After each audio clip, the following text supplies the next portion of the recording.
Hello साथियों, मैं सौरभ कुमार सिंह। और आज जिस विषय की चर्चा हम करेंगे, जो काफ़ी जो जजमेंट आया है वो पटना उच्च न्यायालय के फैसले के आलोक में हम आपको एक जानकारी देना चाहते हैं कि पटना उच्च न्यायालय ने एक फैसला को रिजर्व रखा था और उस फैसले की जो पूरी अपडेट है, यानी फैसला क्या हुआ, किसके पक्ष में गया, परंतु इतना जरूर है कि बिहार में कार्यरत जो 22,000 से ज़्यादा शिक्षक हैं, उनके ऊपर तलवार लटक गया है। उनकी नौकरी जो है बाहर निकालने की कवायद जो है माननीय उच्च न्यायालय के फैसले के बाद ये शुरू हो जाएगी।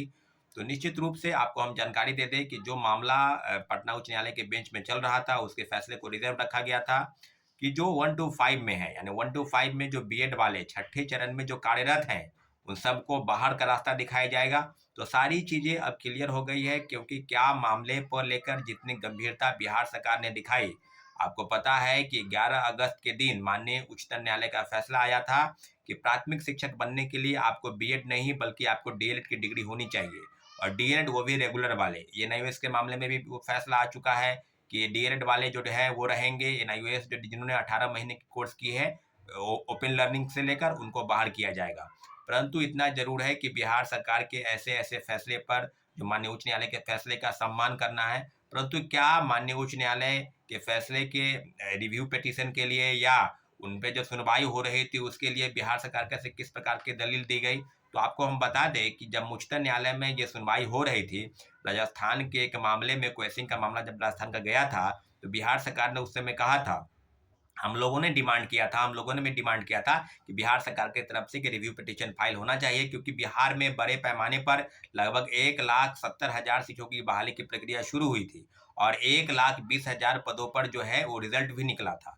तो बिहार सरकार ने कहा कि हाँ, रिव्यू पिटीशन फाइल करेंगे। रिव्यू पिटीशन भी फाइल हुआ, परंतु रिव्यू पिटीशन फाइल होने के बाद जो वहाँ दलील दी गई, वो निश्चित रूप से छात्रों अभ्यर्थियों के साथ कहीं न कहीं धोखा था। उन्होंने कहा, वहाँ के लॉयर, बिहार सरकार के जो लॉयर थे, उन्होंने माननीय उच्चतम न्यायालय में स्पष्ट कहा कि जो प्रथम 1 to 5 यानी प्राथमिक शिक्षक बनने के लिए जो खाली सीटें हैं, उसको डीएलएड वालों से भर दिया गया है। बीएड वालों के लिए अब कोई रास्ता नहीं है, बीएड वालों के लिए सीट नहीं है।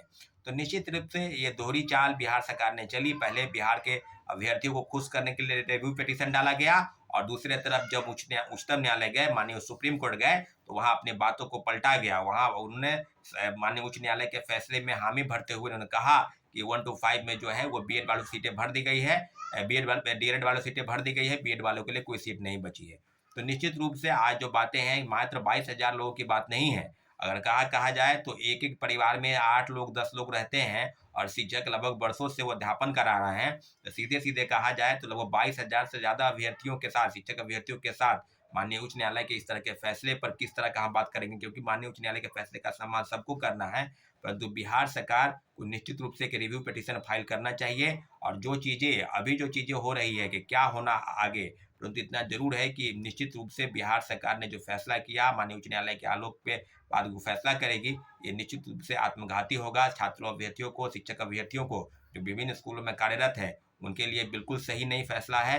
परंतु इस फैसले का सम्मान तो करना है। एक हम आग्रह करते हैं बिहार सरकार से आपके चैनल के माध्यम से कि जो चीज़ें बिहार सरकार ने, अगर 22,000 लोगों को बाहर का रास्ता दिखाया जाएगा, क्योंकि उनके लिए बीएड की डिग्री अनिवार्यता हटा दी गई है, तो बिहार सरकार की तरफ से भी माननीय उच्च न्यायालय के समक्ष जाना चाहिए कि रिव्यू पिटीशन फाइल करना चाहिए।